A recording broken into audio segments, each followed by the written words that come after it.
അമ്മ മാതാവിനും ഈശോപ്പനും 1000 നന്ദി. എൻ്റെ പേര് അഞ്ജു, ചാലക്കുടി പോട്ടയിൽ നിന്ന് വരുന്നു.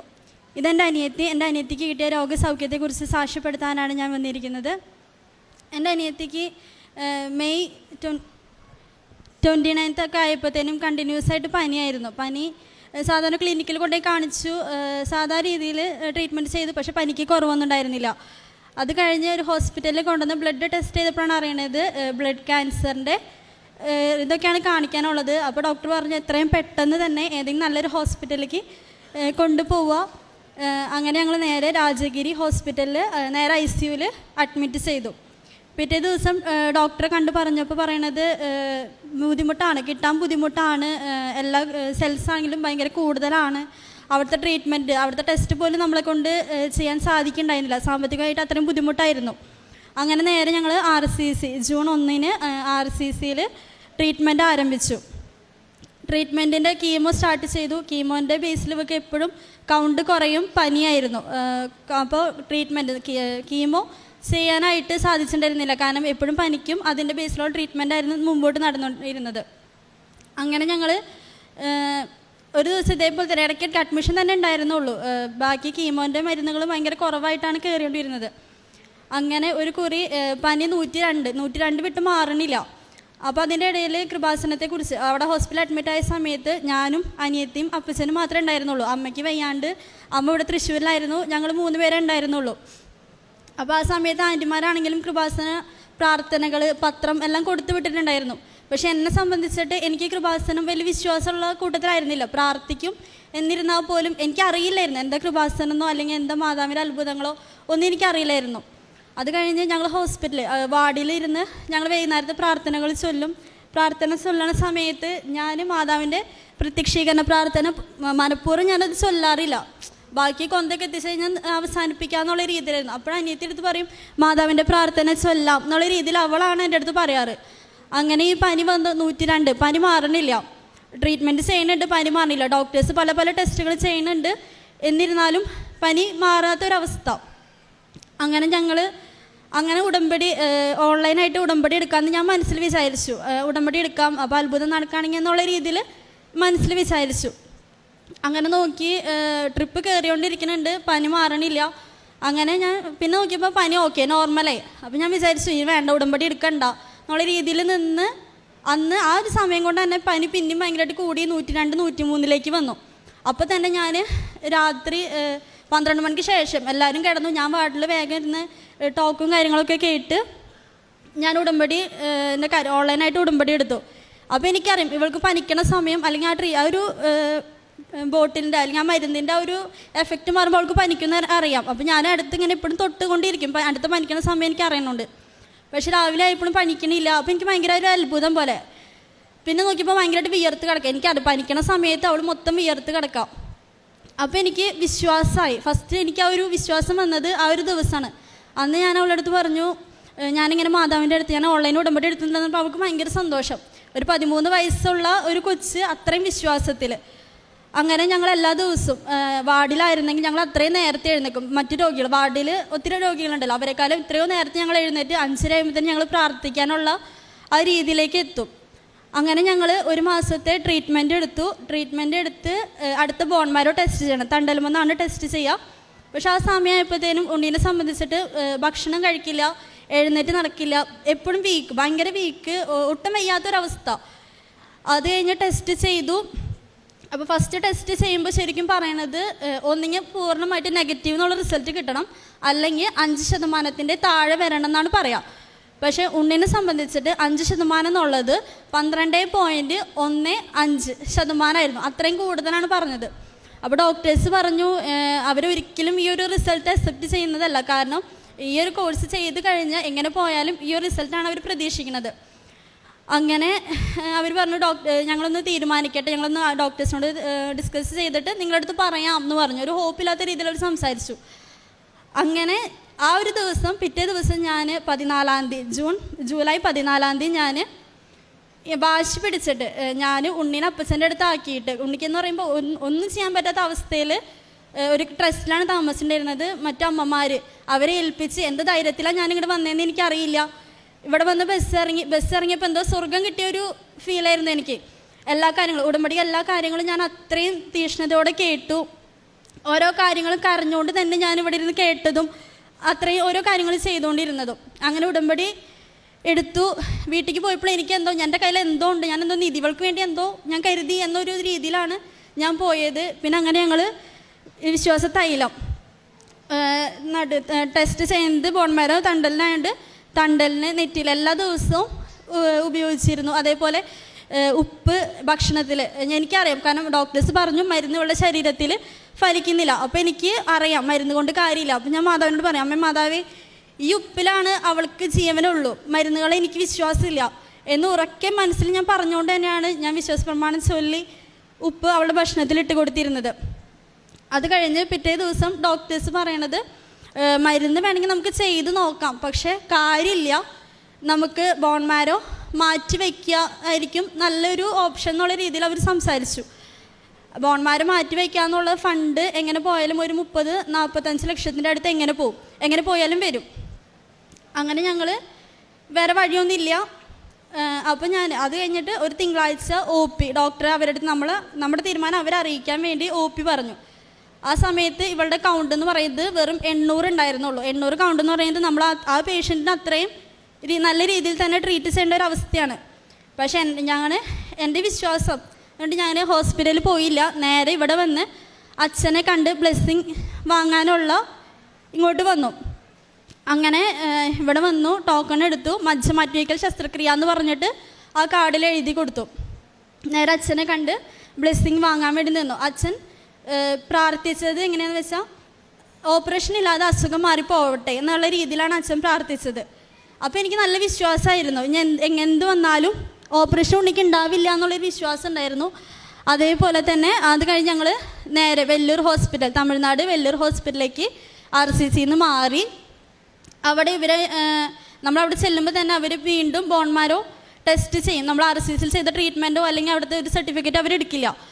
അതിൻ്റെ ബേസിൽ നമ്മൾ വെല്ലൂർ ഹോസ്പിറ്റലിൽ ചെന്നു, അവിടെ ടെസ്റ്റ് ചെയ്തു. ടെസ്റ്റിൽ ഇവിടെ RCCയിൽ 12.15 എന്നെഴുതിയ ടെസ്റ്റിൽ വെല്ലൂരി വന്നിട്ട് ടെസ്റ്റിൽ വെറും 1.6 ആയിട്ട് അവളുടെ അസുഖം കുറഞ്ഞതായിട്ട് കാണപ്പെട്ടു.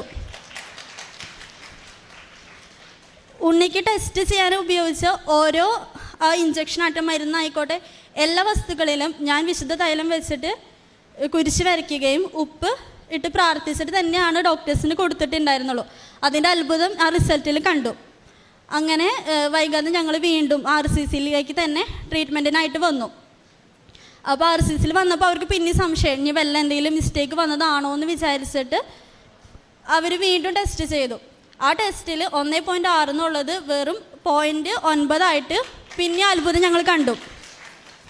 ഞാനിവിടെ ജോസഫ് അച്ഛനെ വന്ന് കണ്ട് പിറ്റേ ദിവസം ഡോക്ടറെ കാണാൻ ചെന്നപ്പോൾ ഞാൻ ചോദിച്ചിട്ടുണ്ടായിരുന്നു, എന്തെങ്കിലും ഒരു രീതിയിൽ ഒരു വട്ടം കൂടി ടെസ്റ്റ് ചെയ്യാനായിട്ട് സാധിക്കുമോ? കാരണം വെല്ലൂർ വരെ പോയിട്ട് എന്തായാലും അത്ഭുതം നടക്കുന്ന ഉറപ്പായിരുന്നു. പക്ഷെ അത് അവിടെ വരെ പോകണോ ഇല്ല എന്ന രീതിയിൽ ഞാൻ ഒന്നുകൂടി ചോദിച്ചു, എന്തെങ്കിലും ഒരു ടെസ്റ്റും കൂടി ചെയ്യാൻ പറ്റുമോ എന്ന് വെച്ചപ്പോൾ അവരെന്നോട് എന്തുകൊണ്ടാണ് അങ്ങനെ പറയണമെന്ന് ചോദിച്ചപ്പോൾ ഞാൻ പറഞ്ഞു, ഞാനിങ്ങനെ കൃപാസനത്തിൽ വന്നിട്ടുണ്ട്, അച്ഛനെ കണ്ട് ബ്ലെസ്സിങ് മേടിച്ചതാന്ന് പറഞ്ഞപ്പോൾ ആ ഡോക്ടർ എൻ്റെ അടുത്ത് പറഞ്ഞത്, ക്യാൻസർ എന്നുള്ള രോഗം ഒരിക്കലും പത്രം കലക്കി കുടിച്ചാലോ ഒന്നും മാറുന്ന ഒന്നല്ല. ഇപ്പോൾ 800 കൗണ്ടുള്ള കൊച്ചിന് നിങ്ങൾ അവിടെ വരെ കൊണ്ടുപോയത് ഏറ്റവും വിഡിത്ത എന്നുള്ള രീതിയിലാണ് ഡോക്ടറോട് സംസാരിച്ചത്. പക്ഷേ ആ ഒരു ദിവസം എന്നെ സംബന്ധിച്ചിട്ട് ഞാൻ അത്രയും സന്തോഷമായിരുന്നു. കാരണം തമ്പുരാൻ്റെ രീതിയിൽ ഞാൻ അവിടെ മോശപ്പെട്ട അല്ലെങ്കിൽ കളിയാക്കുന്ന രീതിയിൽ സംസാരിച്ചപ്പോൾ എനിക്ക് ഭയങ്കര സന്തോഷം തോന്നിയിരുന്നു. അങ്ങനെ വെല്ലൂരിൽ നിന്ന് വന്നു, ബാക്കി ട്രീറ്റ്മെൻറ്റ് ചെയ്തു, 1 മാസത്തെ ട്രീറ്റ്മെൻറ്റ്. പിന്നെ കീമോ ചെയ്യുമ്പോൾ ഇവളെ സംബന്ധിച്ചിട്ട് ഫസ്റ്റ് ടൈമിലൊക്കെ നല്ല രീതിയിൽ സൈഡ് എഫക്റ്റും കാര്യങ്ങളുണ്ടായിരുന്നു. അച്ഛനെ കണ്ട് തിരിച്ച് വന്നപ്പാടെ സൈഡ് എഫക്റ്റ് ഒന്നുമില്ല. നമുക്കറിയാം ഓരോ കോഴ്സ് ചെയ്യുമ്പോൾ അവിടുത്തെ ഡോക്ടേഴ്സ് പറയും ഇതിപ്പോൾ ചെയ്യണനുസരിച്ച് ഛർദിയായിരിക്കും, തലകറക്കായിരിക്കും, പല ബുദ്ധിമുട്ടുകളും പറയും. പക്ഷെ ഉണ്ണിനെ സംബന്ധിച്ചിട്ട് ഒരു ബുദ്ധിമുട്ടും ഉണ്ടായിരുന്നില്ല. അപ്പോൾ ഞങ്ങൾക്ക് ഇനി മരുന്ന് ഏക്കാണ്ടാണോ എന്നായിപ്പോയി. പക്ഷേ ഓരോ സാക്ഷ്യങ്ങൾ എല്ലാ ദിവസങ്ങളും ഞങ്ങൾ ഒത്തിരി സാക്ഷ്യങ്ങൾ കേൾക്കും. ആ സാക്ഷ്യങ്ങളിലൂടെ ഞങ്ങൾക്ക് അതിനുള്ള മറുപടി കാണാനായിട്ട് സാധിക്കും. കീമോ ചെയ്തിട്ട് സൈഡ് എഫക്റ്റ് ഇല്ലാതെ മാറിയ സാക്ഷ്യങ്ങളെല്ലാം കേൾക്കുമ്പോൾ ഞങ്ങൾക്ക് മനസ്സിലാവും ഇത് അമ്മ മാതാവിൻ്റെ പ്രവർത്തനമാണ് എന്ന്. അങ്ങനെ കീമോ എല്ലാം കഴിഞ്ഞു, പൂർണ്ണമായിട്ട് ഇപ്പോൾ നെഗറ്റീവായി. വേറെ കുഴപ്പങ്ങളൊന്നുമില്ല. ബാക്കി ചെയ്ത എല്ലാ ട്രീറ്റ്മെൻറ്റിനും എല്ലാ കീമോയിലും ഒരു സൈഡ് എഫക്റ്റ് പോലും ഇല്ലാതെ അസുഖം പൂർണ്ണമായിട്ട് മാറി. റേഡിയേഷൻ ഉണ്ടായിരുന്നു, റേഡിയേഷനും കുഴപ്പമൊന്നുമില്ല. ഇപ്പോൾ 2 ആഴ്ചയായി വീട്ടിൽ ചെക്കപ്പും കാര്യങ്ങളായിട്ട് മുമ്പോട്ട് പോകുന്നു. അതേപോലെ തന്നെ ഉണ്ണിയുടെ കൂടെ ഉണ്ടായിരുന്നത് ഞാനെന്ന് പറഞ്ഞല്ലോ. അപ്പോൾ ഞാൻ TTC പഠിക്കുന്ന സ്റ്റുഡൻ്റാണ്. അപ്പോൾ എന്നെ സംബന്ധിച്ചിട്ട് ക്ലാസ് മിസ്സായിരുന്നു. ഫസ്റ്റ് സെമ്മ് മാത്രമേ ഞാൻ എഴുതിയിട്ടുണ്ടായിരുന്നുള്ളൂ. സെക്കൻഡ് സെമ്മിൻ്റെ സമയത്താണ് ഞാൻ പോയിക്കൊണ്ടിരുന്നത്. അത് കഴിഞ്ഞ് ക്ലാസ്, അപ്പോൾ ഇവിടെ ഒത്തിരി സാക്ഷ്യങ്ങൾ കേൾക്കുമ്പോൾ ഇതേപോലെ പഠിത്തത്തിൻ്റെ ബേസിൽ കുറേ സാക്ഷ്യങ്ങൾ കേൾക്കുമ്പോൾ എനിക്ക് ആഗ്രഹം ഉണ്ടായിരുന്നു പഠിക്കാൻ വേണ്ടി. പക്ഷേ എനിക്ക് വേറെ ഒരു നിവൃത്തിയില്ല. അപ്പോൾ ഞാൻ മാതാവിൻ്റെ അടുത്ത് നിന്ന് കരയും, അല്ലെങ്കിൽ രാത്രി ആകുമ്പോൾ ഒത്തിരി കരഞ്ഞിട്ടുണ്ട്. പക്ഷേ തമ്പുരാൻ്റെ അനുഗ്രഹം കൊണ്ട് എനിക്കിപ്പോൾ കോഴ്സ് ചെയ്യാനായിട്ട് സാധിക്കുന്നുണ്ട്. കമ്മീഷൻ കഴിഞ്ഞു. എല്ലാം ഒരു അത്ഭുതമായിട്ട് കാണുന്നു. കൃപാസനത്തിൽ വന്ന സമയത്ത്, ഉണ്ണിനെ കാണിക്കാൻ വന്ന സമയത്ത് ഇവളുടെ കൗണ്ട് എന്ന് പറയുന്നത് വെറും 800 ആയിരുന്നു എന്ന് പറഞ്ഞല്ലോ. അത് കഴിഞ്ഞ് പിറ്റേ ദിവസം ഡോക്ടറെ കാണാൻ വേണ്ടി പോയ സമയത്ത് 800 എന്നുള്ള കൗണ്ട് 5400 ആയിട്ട് കൂടി. അന്ന് ഡോക്ടർ പറഞ്ഞു എന്ത് മിറാക്കിളാ സംഭവിച്ചെന്ന് അന്ന് ഡോക്ടർ ഞങ്ങളോട് ചോദിച്ചു. അതേപോലെ തന്നെ നമ്മൾ ക്യാൻസർ വാർഡിൽ, പിള്ളേരുടെ വാർഡിൽ സീരിയസ് ആയിട്ട് 3 വിഭാഗങ്ങളായിട്ടാണ് തിരിച്ചിരിക്കുന്നത്. അപ്പോൾ സീരിയസ് ആയിട്ട് കിടക്കുന്ന കുറേ കുഞ്ഞുങ്ങളുണ്ട്. അപ്പോൾ അവരുടെ അമ്മമാരെ കാണുമ്പോൾ തന്നെ നമുക്ക് ആ ഒരു വേദന നമുക്ക് അറിയണോണ്ട് ഞാൻ അവരുടെ അടുത്ത് പോയിട്ട് ഞാൻ ചോദിക്കും, അമ്മ ഞാൻ വന്നിട്ട് രാത്രി പരിശുദ്ധ തൈലം വെച്ച് ഒന്ന് കുരിശ് വരച്ചോട്ടെ, ഞാനൊന്ന് പ്രാർത്ഥിച്ചോട്ടെ എന്ന് ചോദിക്കുമ്പോൾ അവർ സ്നേഹത്തോടെ മോള് പോരേ എന്ന് പറയും. ബാക്കി സിസ്റ്റർമാർ കണ്ട് നമ്മൾ വഴക്ക് പറയും. പക്ഷെ ഞാൻ എന്ത് ചെയ്യും, ആ അമ്മ എന്നെ നോക്കും. അപ്പോൾ എന്തെങ്കിലും ഒരു നോക്കിയിട്ട് ഞാൻ വിശുദ്ധ തൈലം അവരെ കുരിശ് വരപ്പിക്കും, കുട്ടികളോട് പ്രാർത്ഥിക്കാനായിട്ട് പറയും. അതിൻ്റെ ഫലമായിട്ട് ഞാൻ എങ്ങനെ പോയാലും ഡിസ്ചാർജ് ആവണതിൻ്റെ മുമ്പായിട്ട് ആ കുഞ്ഞുങ്ങൾ ആ സീരിയസ് ആ ഒരു ഏരിയയിൽ നിന്ന് എങ്ങനെ പോയാലും സെക്കൻഡ് റോയ്ക്ക് തേർഡ് റോയിലേക്കായിട്ട് മാറുന്ന ആ ഒരു അത്ഭുതം ഒത്തിരി ഞാൻ കണ്ടിട്ടുണ്ട്.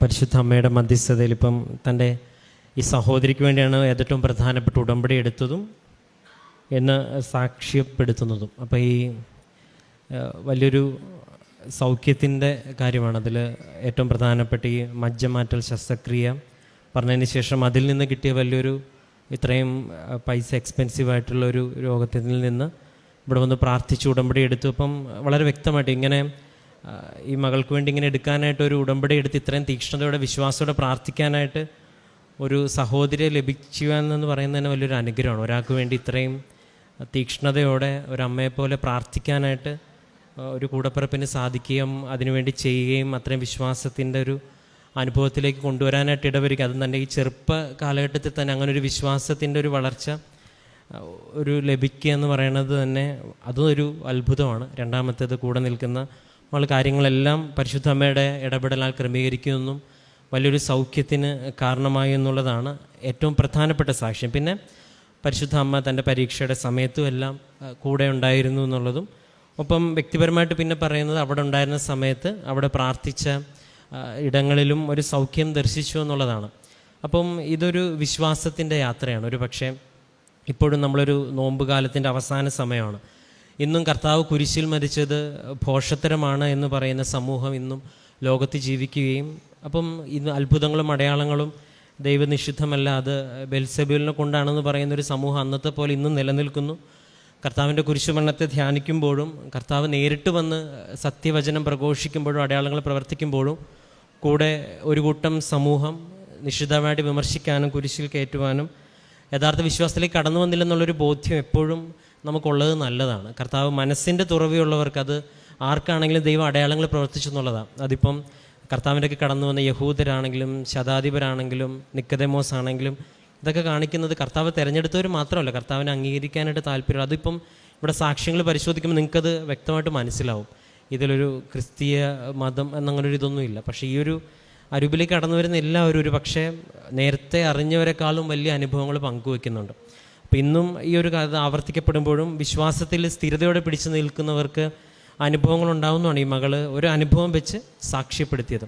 അപ്പോൾ ഇതുപോലെ പരിശുദ്ധ അമ്മയുടെ സാന്നിധ്യം ഉടമ്പടി വസ്തുക്കളിലൂടെ ലഭിച്ചതായിട്ടും ആ മകൾ പ്രാർത്ഥിച്ചിട്ട് മറ്റുള്ളവർക്ക് സൗഖ്യം ലഭിച്ചു എന്നാണ് പറയണത്. അപ്പം അങ്ങനൊരു വിശ്വാസത്തിൻ്റെ അനുഭവം ദൈവം സമ്മാനിച്ചിട്ടുണ്ടെങ്കിൽ ഇനിയും ഇതിലും വലിയ കർത്താവ് വിശ്വസിക്കുന്നവർ ഇനിയും വലിയ മഹത്തരമായ കാര്യങ്ങൾ കാണുമെന്ന് പറയുന്നത് പോലെ ഇനിയും ഇതിലും വലിയ അനുഭവങ്ങൾ ഈ കുടുംബത്തിൽ ഈ ഉടമ്പടിയുടെ ഭാഗമായിട്ട് പരിശുദ്ധ അമ്മയുടെ സാന്നിധ്യത്തിൽ ഉണ്ടാവട്ടെ എന്ന് പ്രാർത്ഥിക്കുന്നു.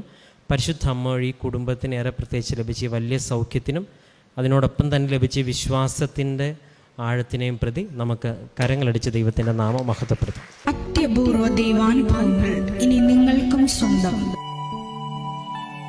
ഈ യൂട്യൂബ് ചാനൽ ഇതുവരെ സബ്സ്ക്രൈബ് ചെയ്തിട്ടില്ലെങ്കിൽ ഇപ്പോൾ തന്നെ സബ്സ്ക്രൈബ് ചെയ്യുക. ഈ വീഡിയോ ഇപ്പോൾ തന്നെ നിങ്ങളുടെ സുഹൃത്തുക്കൾക്ക് ഷെയർ ചെയ്തുകൊണ്ട് കർത്താവിൻ്റെ പ്രേക്ഷിതരാകുക.